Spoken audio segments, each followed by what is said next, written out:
Hay algo oscuro en todo lo que es lumínico y algo lumínico en todo lo oscuro. Nuestro error principal ha sido negar que esto existe y querer unificar o únicamente centrarnos en los senderos de la luz. Quiero que me acompañes en este espacio-tiempo para abordar un poco acerca de las diosas oscuras, lo sagrado femenino oculto, la madre del abismo y todas estas formas que psíquica y espiritualmente han sido negadas en nuestra cultura. Para eso es importante entender que el presente material es una exploración de trabajo psíquico y espiritual con la sombra desde lo sagrado femenino y cómo esto sagrado femenino ha sido relegado de la naturaleza salvaje de mujeres y también de hombres. Para empezar me gustaría tocar el punto de esta fuerza que está detrás de todas las cosas. Esta fuerza que tanto a nivel teológico, teológico, filosófico y también en muchos sentidos natural ha sido negada. Hemos visto los fenómenos y a través de ese fenómeno hemos seleccionado una parte que es congruente con la ética y la moral del tiempo específico y de la cultura específica. Y hay que entender que todo este aspecto específico tiene u obedece a intereses del colectivo. Y tenemos que entender que nuestra cultura puritana, muy llena de moralina y profundamente machista y patriarcal, lo femenino evidentemente no ha sido bien tratado, menos aún los aspectos oscuros de lo femenino. De aquí en adelante te quiero exhortar a comprender desde un lugar común la palabra oscuridad. La palabra oscuridad la tenemos referida en la mayoría de las veces a cosas malas, ¿sí? A aspectos daimónicos o demoníacos. Y la realidad es que no. La oscuridad es únicamente la contraparte de la luz. La oscuridad es donde guardan los secretos, lo que está oculto, lo que no se ve a simple vista. No podemos disfrutar la belleza de un día sin tener la belleza de una noche. No podemos disfrutar del sol sin tener la luna. No podemos tener lo alto sin tener lo bajo. Los aspectos espirituales de la oscuridad, simbólicos de la oscuridad y psíquicos de la oscuridad están muy maltratados y están, por así decirlo, continuamente estigmatizados. Entonces, cuando hablo de oscuridad, estoy hablando de esa mitad de la naturaleza que ha sido negada, la mitad oscura de la naturaleza. Ya en algunas tradiciones, enfoques, religiones y filosofías, hablar de oscuridad tiene una connotación, sí, bien clarita. Y, por ejemplo, encontramos en algunas de las principales religiones patriarcales del mundo, en donde la oscuridad es empleada como el símbolo de las fuerzas malas o de las fuerzas no deseables, de eso que no es Dios, que no es bueno o que no es luz.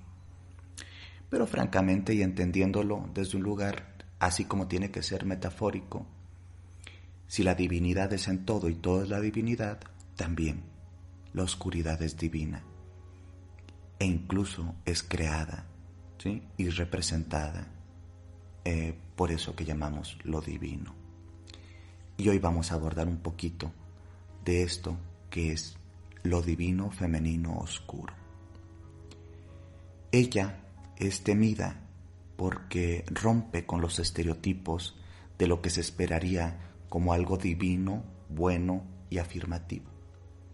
Entonces muchas diosas de la antigüedad han sido demonizadas porque debemos de entender que en muchos sentidos los demonios de las religiones modernas no son más que las divinidades de las antiguas tradiciones espirituales o religiones.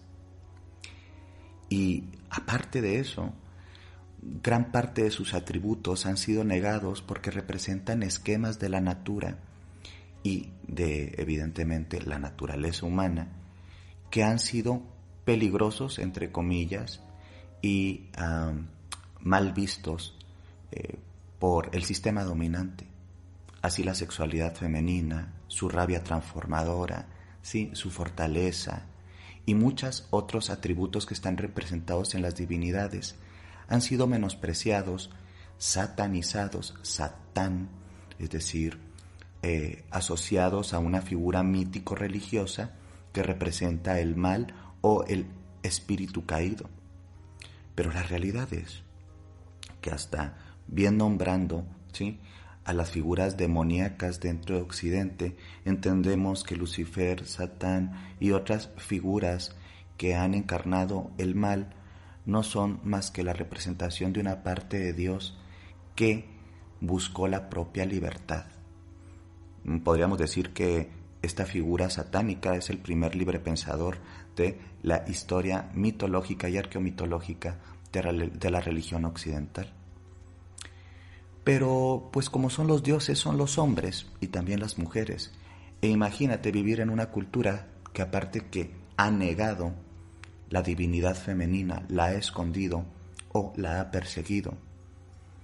Aún más, dentro de esa negación cabe la invisibilización total de su fuerza oscura, de la fuerza oscura de la divinidad femenina, de esa que vive en las sombras, de la que está escondida, de la que sabe, de la que entiende los misterios.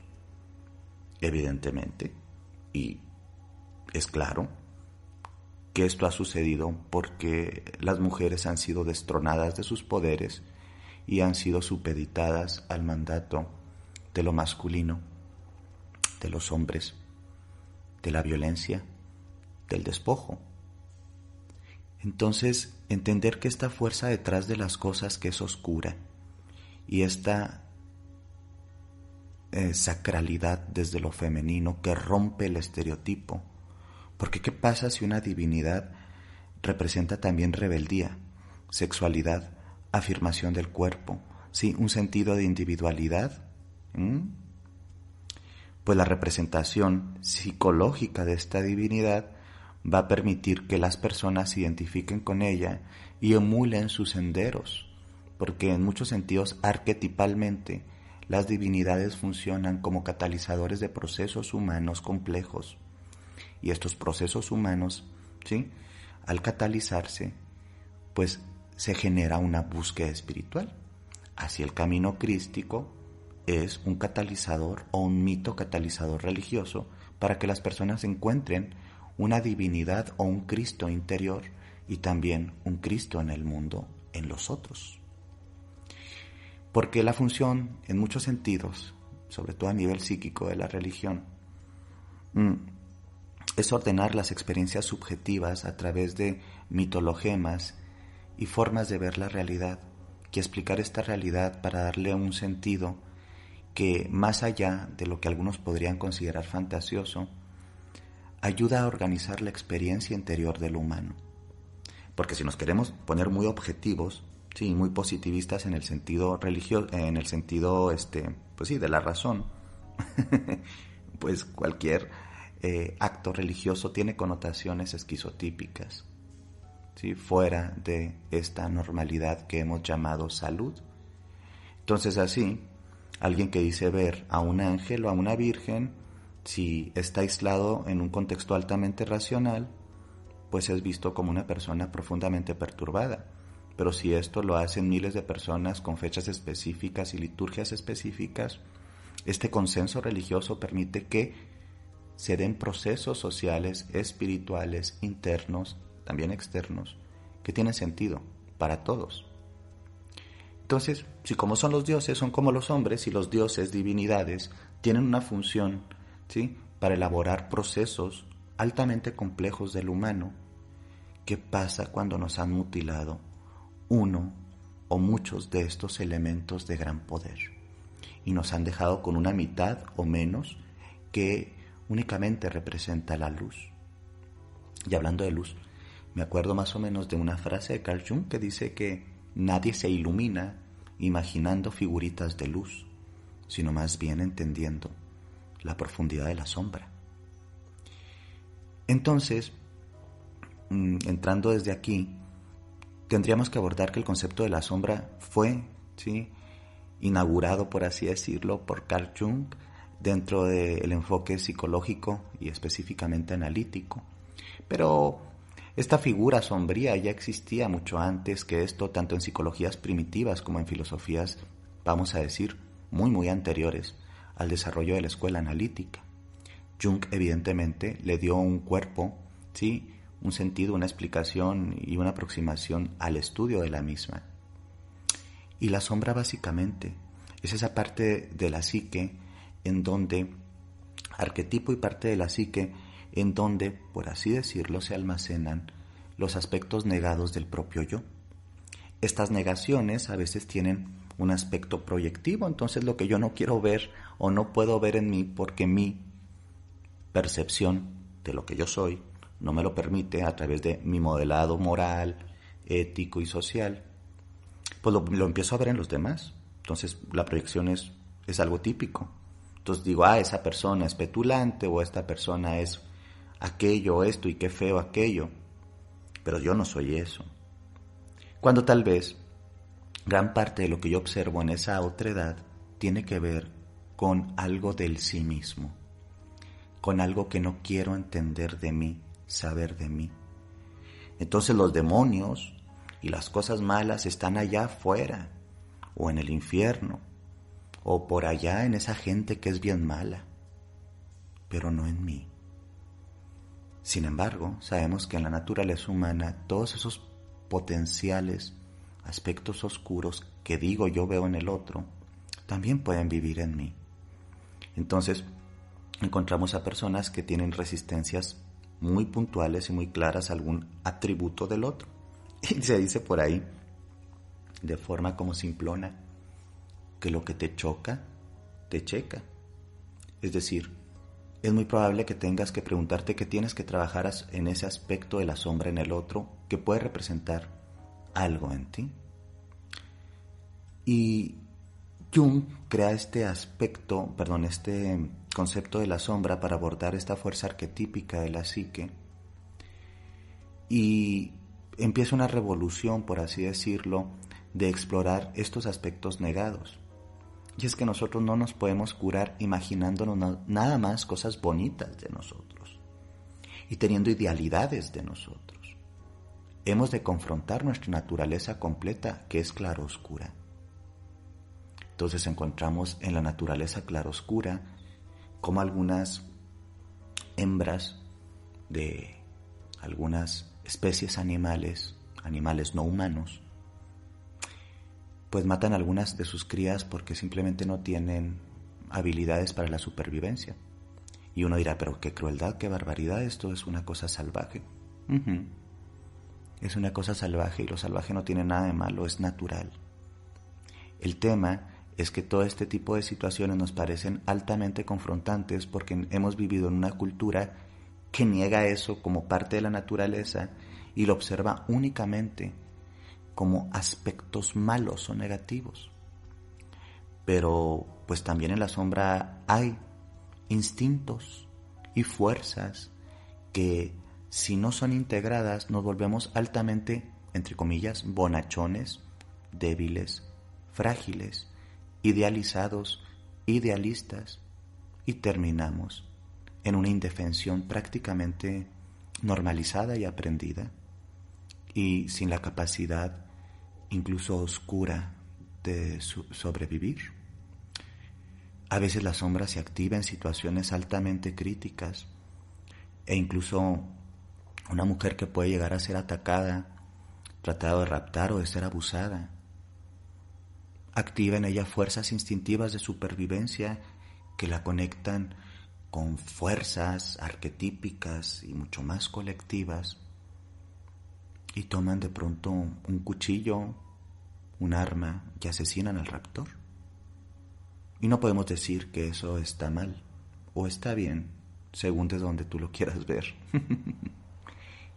El tema es que sucede. Y dicen, pero ¿cómo si era muy tranquila? ¿Pero cómo si ella era muy frágil? ¿Pero cómo? algo en su psique oscura se activó para sostener la vida.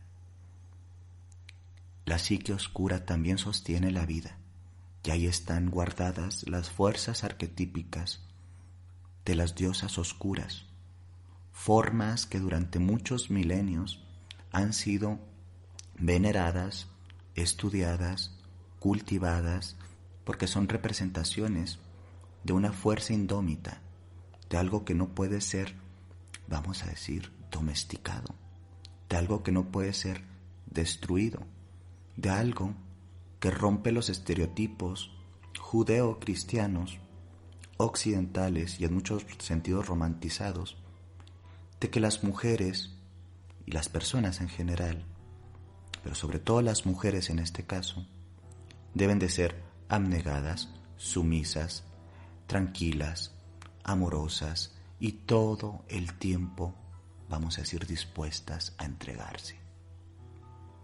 Pues es que eso es parte como de un díptico, ¿sabes? Y vamos a decir que la feminidad occidental ha sido influenciada por los imagos religiosos y metafísicos. Y estos imagos, estos imaginarios, se construyen de mujeres ideales, de mujeres que son a veces asexuadas, a veces todo sufrimiento, a veces todo sometimiento. Y yo creo que la mayoría de las personas, sobre todo cada vez más mujeres despiertas, no quieren identificarse con esa bondad. Porque si eso es ser bueno, si eso es ser buena, qué caro y qué sufrido va a salir esta existencia.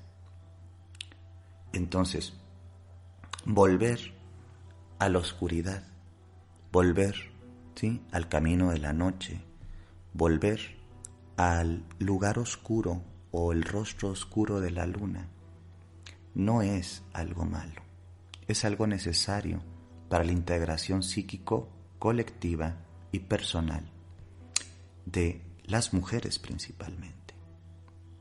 Entonces, esta divinidad como arquetipo, pero también como detonante de experiencias humanas, que yo le llamo de una forma, vamos a decir, escueta, pues sería esto divino arquetipal, ¿sí?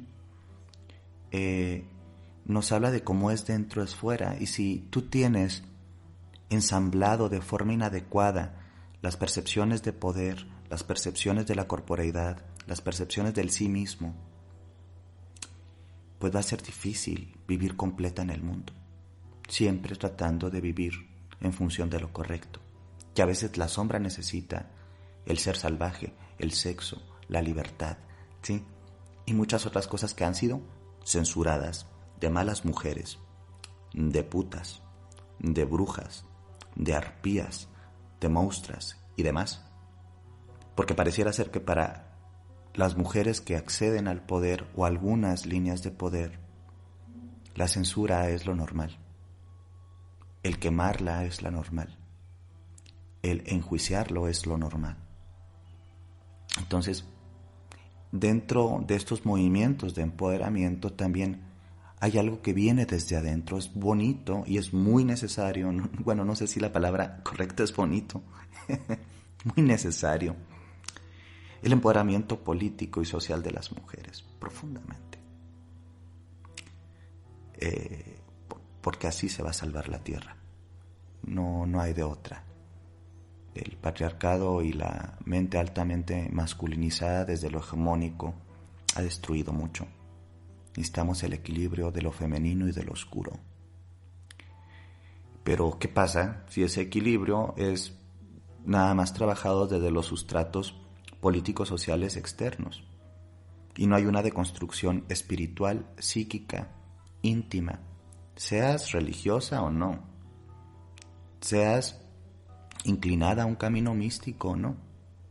¿Puedes verlo desde un camino místico, espiritual? Sí, pero también desde un proceso de identificación simbólica a nivel interior que te permite catalizar y detonar algunas fuerzas en ti.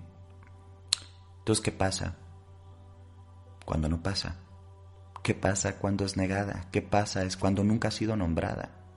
Cuando nadie sabe que está ahí, cuando su santuario ha sido abandonado y las identificaciones de lo divino han sido altamente patriarcales, masculinizadas, bélicas.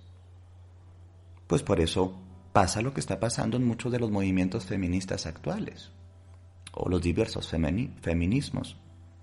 Se quedan huérfanas de espíritu, que no es lo mismo que estar huérfana de religión, ¿eh? Puedes no tener ninguna religión y tener un sentido espiritual, es decir, subjetivo, personal.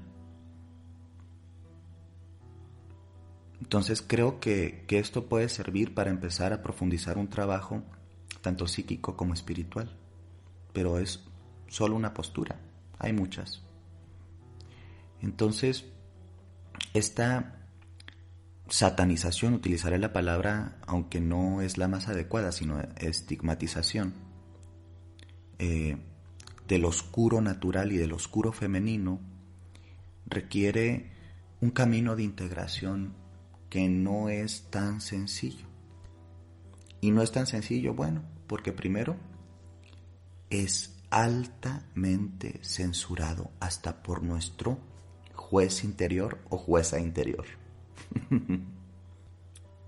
Allá anda uno aproximándose a los senderos del conocimiento del adentro y del alma. Quien se topa con este tipo de temas, y algunas personas se podrán persignar y otras personas se podrán alejar simplemente, algunas burlar, y todo es válido. Tiene que ver con nuestras reacciones, nuestros contextos y cómo hemos sido educados. Pero vaya que nuestro juez interior muchas veces está fuerte y dice, pero ¿qué te andas metiendo en esos temas? No se te vaya a aparecer algo. No abras puertas que no entiendes. No sabes lo... Bueno, no hay tanta cosa que podría ser un conjunto de pavadas interminable. Que lo único que manifiesta es una representación o resistencia psicológica al cambio a través de un autoboicot, juicio y muchas veces invalidación de un nuevo campo de estudio, aproximación o una forma de vivir. Entonces lo primero que te quiero decir es normal que te sientas con un poco de resistencia a estos temas a veces o todas las veces. Tiene que ver con algo natural. Hemos sido educados para ser parte de un rebaño. No hemos sido educados, educadas para ser una loba salvaje. Nos han integrado la idea de que es adecuado someterse y buscar a alguien que nos guíe. Entonces, el trabajo real de autoconcientización e individuación, según la escuela analítica, tiene que ver con tu propio trabajo, no con depositar la fe en otros, sean estos sujetos objetos religiosos y sean estos sujetos personas físicas u organismos políticos. Una máxima en la rebeldía espiritual y en el empoderamiento es dejar de ceder el poder y dar el poder a lo institucional, sí, a lo simbólico o a lo personal en el otro. El poder está en ti misma. Se oye muy fácil. Entonces, por eso este camino puede dar a veces miedo. Los trabajos interiores de esta naturaleza pueden dar miedo, incomodidad, pereza. Porque es más fácil conseguirse un gurú y que nos haga como el planteamiento del camino sagrado, ¿no? O la institución o el colectivo o la colectiva que nos cobije y nos resguarde. Porque nos seguimos identificando con este rebaño, con esta ovejita desvalida. ¿Y qué pasaría si llega esta voz de los abismos y te dice, oye, tú no eres una oveja, eres un animal, vives en la naturaleza, puedes vivir en manada o sola, también tienes colmillos o garras, a veces picos y plumas, y puedes defenderte y puedes explorar al mundo. Y uno se dice inmediatamente, no, yo no. Yo esas cosas no le muevo, ¿verdad? Porque tenemos resistencia a, sobre todo, a hacernos responsables de nuestra propia vida. Y la integración con la oscuridad, con la sombra, con este camino de la noche, conlleva la aceptación, en muchos sentidos, de la propia responsabilidad, de los propios errores, y de los errores como detonantes también de cambios y, como ya lo dije, catalizadores para los procesos personales.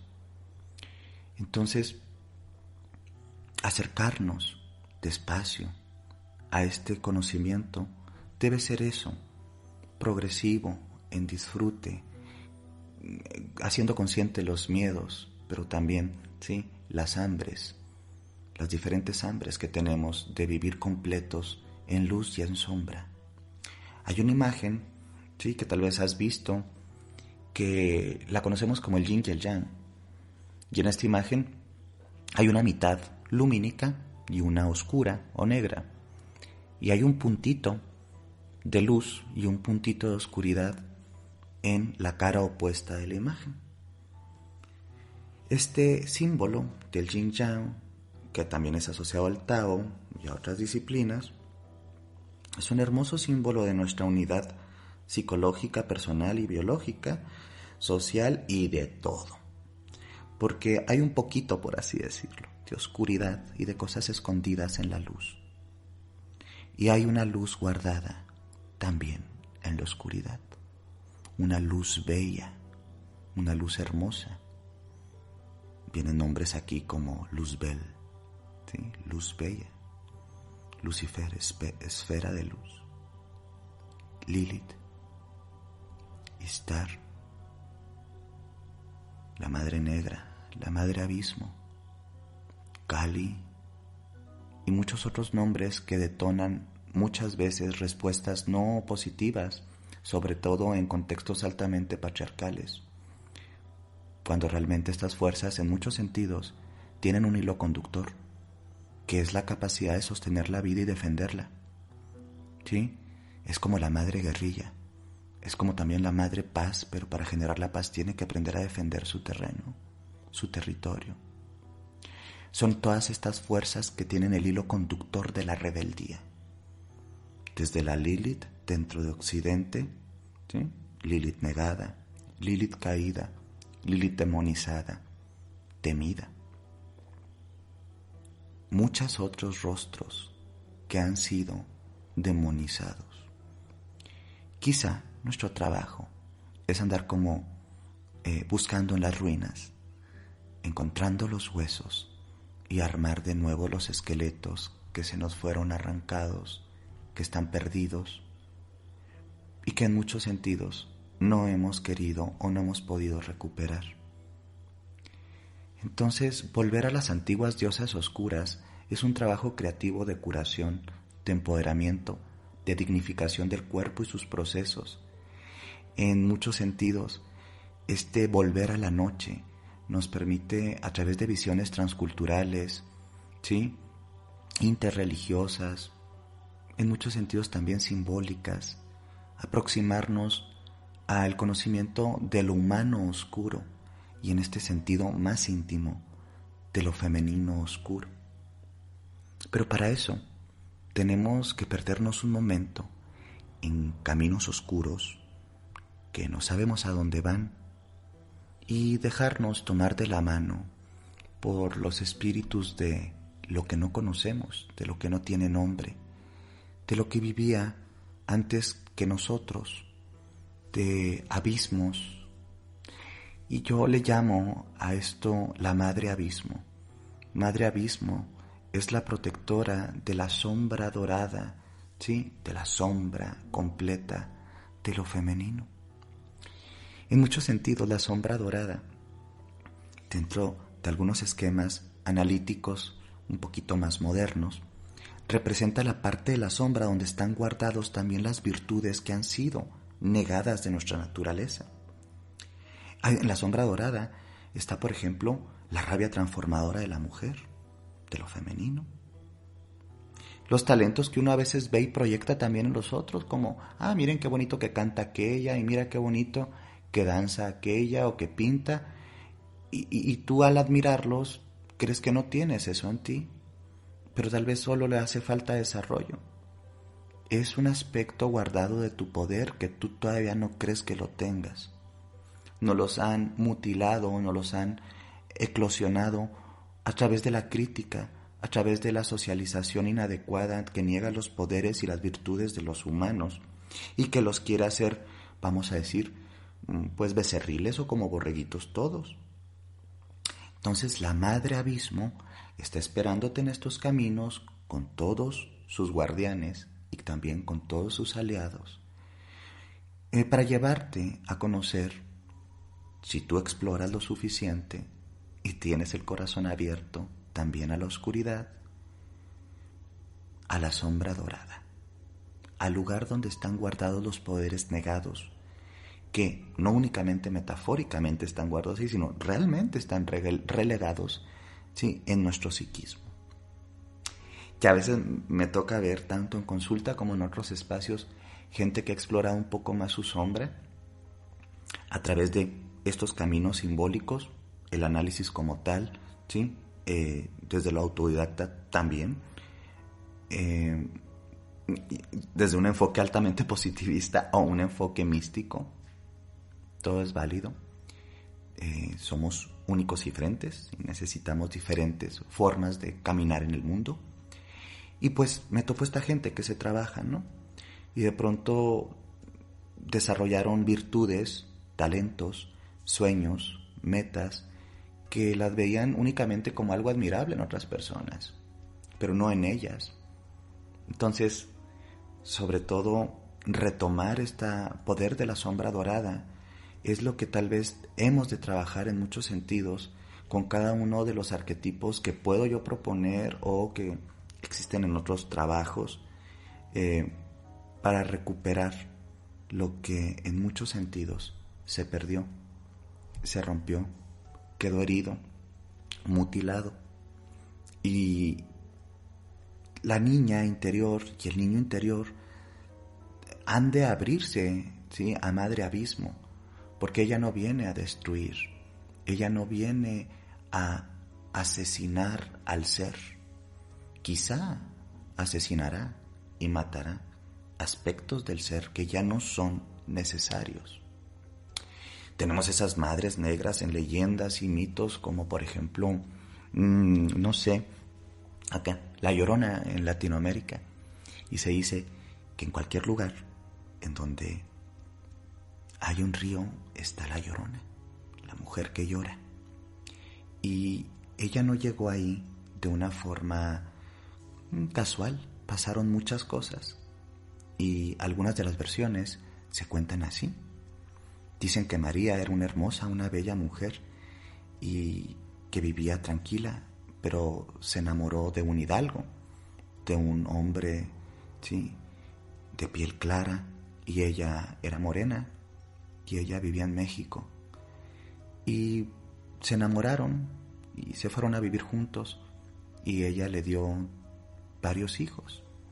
Y ella pensaba, bueno, ya le he dado a los hijos, ya le doy mi amor, ya le comparto mi lecho, ya lo alimento, claro que seré su esposa. Y ella estaba muy contenta con esa idea. Y un día el hidalgo llegó y le dijo a María que lo disculpara, pero tenía que irse, que esa era su última noche ahí. Y le dijo, perdón María, pero mis padres me han seleccionado una buena esposa y lo siento mucho, pero me tengo que ir. Y María, después del llanto y después del cansancio, se llenó de tanta rabia, de una rabia que no entendía, de una rabia que la dejó ciega y sorda. Y María no sabía lo que hacía, estaba fuera de sí, como si el alma se le hubiera perdido. Entonces tomó a sus hijos, que tenían la piel de ella y la piel de él, los ojos de ella y los ojos de él, y no quería que nada se conservara junto. Así que los llevó cerca del río, y algunas versiones dicen que los ahogó, otras versiones dicen que los degolló y los tiró en el río, y después ella terminó con su vida. Y fue una cosa espantosa para María, porque estaba ciega, ciega de rabia y de dolor y de abandono. Y así, el espíritu de María subió al cielo, y ahí estaba San Pedro esperándola. Y le dijo, María, tú no puedes entrar aquí, porque aquí en el libro dice que vendrías con otras almas, las almas de tus hijos. Y ella no supo qué responder, no sabía qué sentir, simplemente dijo, no sé dónde están, no sé qué pasó. Y entonces San Pedro le comentó, entonces María tendrás que bajar a la tierra y buscar las almas de tus hijos en las aguas, ahí donde se perdieron. Y entonces María desde ese entonces vaga cerca de los ríos donde hay mexicanos, buscando y gritando por las almas de sus hijos. Y ella llora y llora y grita. Ella está exiliada del cielo y del descanso. La Llorona, como leyenda popular, es, bueno, esta es una versión pequeñita, ¿no? Pero es muy potente porque representa los aspectos oscuros de la psique cuando está descontrolada, cuando la sombra no es entendida, cuando los dolores, sí, la perturbación interior, espiritual y emocional nos pueden dejar ciegos y hacer cosas de forma espantosa. Ella es una madre oscura de la psique y también representa en muchos sentidos el psiquismo colectivo de la mexicanidad, ¿sí? De lo que somos, en este caso yo como mexicano también, y mexicanas, el acto vejatorio del amor no completo, el esperar combinar las pieles y de que ahí salga un dolor. Y también en muchos sentidos, como dijo Octavio Paz, el ser hijos de la Malinche, hijos de la chingada. Venir de un gran choque y de una gran violación colectiva. Y eso te deja ciego de rabia. Cuántos amores y cuánta sangre, cuántas pasiones y cuánto olvido hubo en esos primeros encuentros entre esos mundos, entre esos cuerpos. Y la Llorona está activa en muchos mexicanos y mexicanas, ¿sabes? Y hay leyendas, ¿sí? También que remiten a estas figuras colectivas de la psique. Y la Llorona creo que es profunda, profunda para nosotros. La Llorona tiene versiones o reversiones, por así decirlo. Y también encontramos en el culto mito guadalupano aspectos del oscuro divino y también de sobre todo cómo se ha interpretado a lo largo de los siglos. En Guadalupe encontramos también ese choque de dominación y, como mucha gente lo observa, una estrategia político-religiosa para sincretizar cultos femeninos y que los indígenas entregaran su fuerza espiritual. Y no lo sé, no soy experto tal vez en ese rubro, pero creo que puede tener razón y que el imago religioso pudo haber salido de una necesidad de someter espiritualmente a la gente a través de la religión. Pero también respetamos a los que creen que fue un acto milagroso, pero también vemos que a través del tiempo lo que trató de controlar a un pueblo también le dio identidad, unidad, hermandad con Guadalupe Tonantzin, ¿sí? La Madrecita Tierra, la señora que nunca abandona a sus hijos e hijas, la que acompaña a los que tienen que dejar su tierra para buscar una vida mejor. Ella ha llegado tan lejos que cruza los países y va con sus hijos e hijas y de forma lumínica y oscura, como es generalmente la divinidad pre-cristiana, protege con una luna negra y un manto estrellado desde la oscuridad y la luz a sus hijas y a sus hijos. Y vamos a decir, es muy diferente a la Llorona como leyenda, porque ella representa un mito religioso y también, ¿sí?, una realidad espiritual para muchas personas. También tiene que ver con la psique profunda, con la psique oscura. Aquello que fue dado para encarcelar, en muchos sentidos ha liberado también. Son temas muy complejos. Mi trabajo en este espacio tal vez no va a poder profundizarse en cada uno de... Pero es importante bosquejarlos. Entonces, estos serie de madres oscuras, madres de los abismos, diosas de la oscuridad e imágenes de lo sagrado femenino oscuro, representan en muchos sentidos el poder de las mujeres que ha sido negado y la parte del díptico que está perdido. Tenemos únicamente esta parte del díptico de la inmaculada, de la buena, de la santa, de la sexual, de la correcta, pero nos falta la sexuada, la llena de rabia, ¿sí? La llena de poder, la llena de potestades, la llena de sabiduría y de magia y de fuerza y de todo eso que no quieren que tengan las mujeres.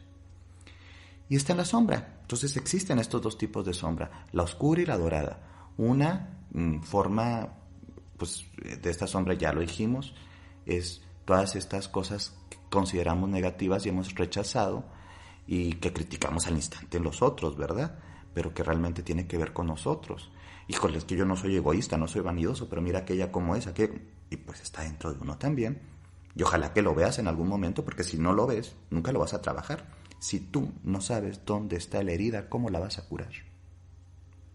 Entonces, pues la sombra dorada, por el otro lado, son esas cualidades que yo veo súper bonitas, positivas, que me fascinan de los otros, pero pues yo creo que yo no tengo nada de eso, ¿verdad? Entonces, realmente está en ti, porque si tú tienes admiración por eso, existen algunas, ¿sí? Aspectos psíquicos interiores que para observar en el otro algo tienen que estar primero en el sí mismo. Quizá de otra forma, de otra naturaleza, pero están ahí. Entonces me acuerdo mucho que hay una frase de Abraham Maslow, un gran humanista, de la corriente humanista de psicología, y que dice algo así como una habilidad, capacidad o un órgano no utilizado puede convertirse en el centro de la enfermedad. Es decir, la atrofia. Entonces, desatrofiarnos de los aspectos oscuros, pues es sanarnos en muchos sentidos. Porque la atrofia del aspecto oscuro en nuestra cultura, en muchos sentidos ha derivado a experiencias altamente destructivas. La negación de la sombra y la atrofia de la misma conlleva que las personas, pues yo quiero ser tan bueno y todo mundo es pecaminoso y todo mundo es malo, pero yo soy tan bueno, que válgame. Ese bueno termina haciendo cosas muy malas y no quisiera entrar en críticas específicas, pero basta ver muchas instituciones que pretendían hacer el bien y nos han traído el mal a la tierra. No la oscuridad, porque la oscuridad es de la naturaleza y está muy bien. El mal, ¿sí? La crueldad, lo rapaz, lo violador, lo destructor, lo colonizador, pero siempre escondidito en es por tu bien y para salvar tu alma. Pues entonces, si has llegado a esta parte, te quiero decir que tal vez como buena bruja, como buen brujo, tienes que integrar tus daimones. La han llamado demonios. Son el chivo expiatorio para no confrontar la naturaleza oscura que tenemos. Y pues para invocarlos necesitas acercarte simbólica y a veces fácticamente a la experiencia, a lo que son. Entonces, cada una de estas formas de integrar lo oscuro tiene como un portal, una gran puerta. Y esta puerta le vamos a llamar como la querida Mónica Glusman en su trabajo creativo del oráculo de la mujer sagrada, una herida portal. Un portal que se formó a través de una herida. Y uno a veces entra en esta exploración porque viene con el alma un poco rota o herida. Por abusos, por castración, por omisiones, por abandonos. Y vamos a aprovechar esto como una herida portal para entrar a la oscuridad, a lo íntimo, al templo, ¿sí? Que está más allá del templo, el templo debajo del templo. En la mayoría de las culturas, cuando se van desplazando, sobre todo los pueblos guerreros, y conquistan a otros pueblos, también hacen una dominación espiritual. Y para hacer un tipo de dominación sincretismo, vamos a decir, se combinan los cultos antiguos con los hegemónicos o dominantes de ese tiempo. Y muchas veces el tema geográfico y simbólico de los templos es utilizado, es decir, medio tapan los templos de las divinidades antiguas y ponen templos, ¿sí? Nuevos del nuevo dominante, y la gente pues muchas veces termina sincretizando. Entonces encontramos, por ejemplo, en un montón de lugares, específicamente vamos a hablar Europa, países en donde tenemos la ermita o la iglesia o el templo o el santuario de la Virgen tal o cual o tal o tanto. Y están, por ejemplo, en templos antiguos a Artemis, Diana, Afrodita, Ceres y otras divinidades que tienen que ver con los cultos femeninos.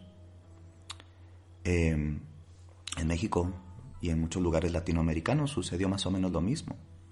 ¿Sí? Muchas iglesias principales o grandes están construidas en lo que fueron templos de pueblos originarios. Entonces, hagan de cuenta que nosotros vamos a acercarnos al templo que está debajo del templo.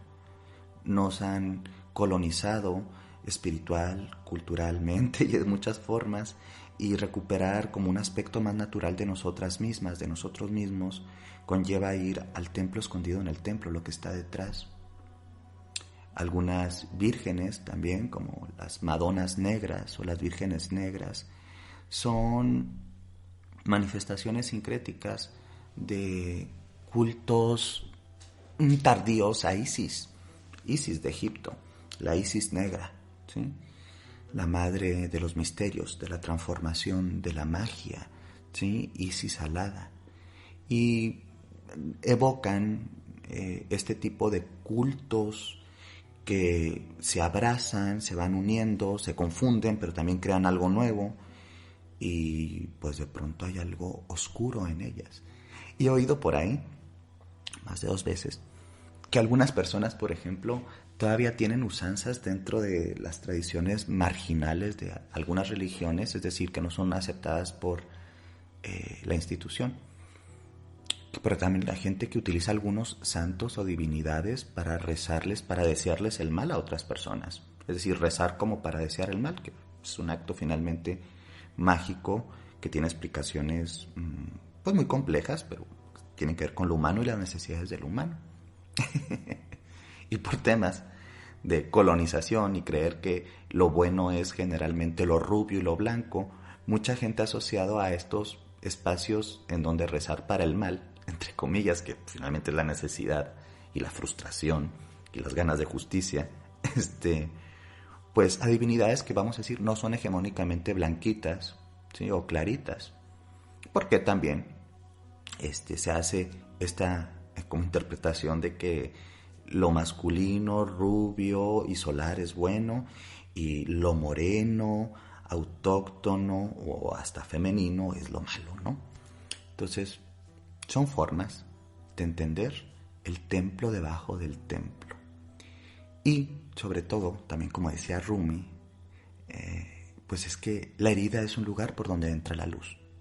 Gracias a que tenemos una serie de heridas, empieza nuestra hambre para explorarnos, nuestra hambre para ser nosotros, para hacernos más completas, más completos.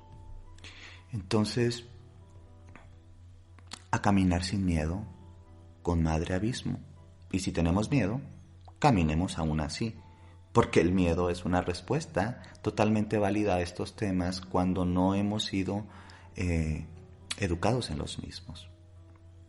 Y podríamos como entender que estas fuerzas no son imaginarias, existen, tanto por la fuerza psíquica interior como la colectiva, pero también como la serie de impresiones emocionales que se han puesto en ellas durante muchos años. es una representación, y digo años son siglos, a veces milenios, porque son representaciones del humano divino y de lo divino en lo humano. Y aquí, ante ella, recordemos las palabras de cuando miras, ¿sí?, al abismo, el abismo también te está mirando a ti. Va a haber cosas que se activan a veces de forma irracional, extraño, llantos guardados, rabias que no sabía que estaban ahí. Y quiero que te des la oportunidad de transitarlo de forma no juiciosa, desde un lugar compasivo, desde un lugar lúcido, bueno, ¿sí?, para ti. Y pues a mi entender y con las herramientas que tengo, pues podremos ir catalizando una serie de vamos a decir, potestades o fuerzas que están como dormiditas. Pero para eso, para volver al poder de la noche y al poder de las diosas oscuras, tenemos que entender un poquito de la medicina que cada una de ellas puede traer. Yo no podré abarcar todas, pero abarcaré algunas que creo que son interesantes. Entonces, pues demos espacio en el corazón a que también la noche sea, espacio en el cuerpo a que también las cosas que nos dijeron que son malas existan, espacio en el alma para que la parte que fue negada, expulsada de los paraísos, rota y censurada, también sea aquí en la tierra.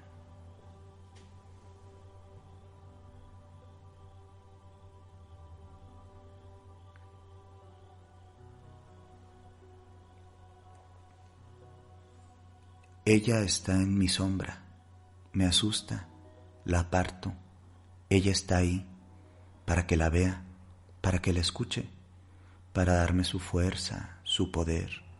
Ella me pide que la mire, que no la aparte, que no la odie, que ya no la rechace. Ella tiene una llave para mí.